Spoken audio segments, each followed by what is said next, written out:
நிறுத்து உன் அழுகையை. உன் ஓலக்குரல் என் கருவறையை எட்டியதால்தான் உன்னை இங்கே வரவழைத்தேன்.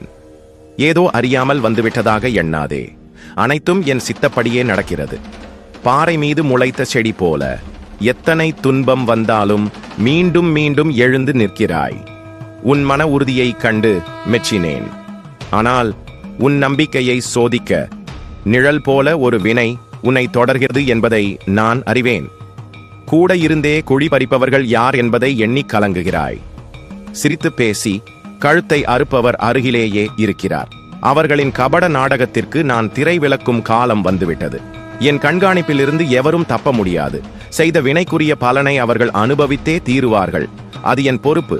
உன் உழைப்பெல்லாம் வீணாகிறது, பணம் கையில் தங்குவதில்லை என்று குமைகிறாய். அநியாயமாய் உன் பொருளை அபகரித்தவர் நிம்மதியாய் வாழ நான் விடுவேனா? உன் பொருள் உன்னை வந்தடையும். என் அருவாள் அநீதியை வெட்டிச் சாய்த்து நியாயத்தை நிலைநாட்டும். பொறுத்திரு. வியாபாரத்தில் இருந்த முட்டுக்கட்டைகள், வேலையில் இருந்த தடைகள் யாவும் விலகும். உன் பாதையில் இருந்த பாறைகளை நான் பெயர்த்தெடுத்து விட்டேன். இனி நீ எடுத்து வைக்கும் ஒவ்வொரு அடியும் வெற்றிப்படியாகும். மனதில் தேவையற்ற குழப்பங்களையும் பயத்தையும் விதைத்து உன்னை செயலிழக்கச் செய்ய சூழ்ச்சி நடக்கிறது. அஞ்சாதே, என் பெயரை உச்சரி. அந்த நாமமே உனக்கு மந்திர கவசம். உன்னை அண்டி வரும் தீய சக்திகளை என் காலடியில் நசுக்குவேன். வந்த காரியம் ஜெயமாகும். மனதில் நினைத்த காரியத்தை நான் நடத்தி வைப்பேன். உன் குடும்பத்தை கண்ணின் இமை போல காப்பேன். ஒன்றை மட்டும் மறவாதே, சத்தியத்தையும் தர்மத்தையும் கைவிடாதே.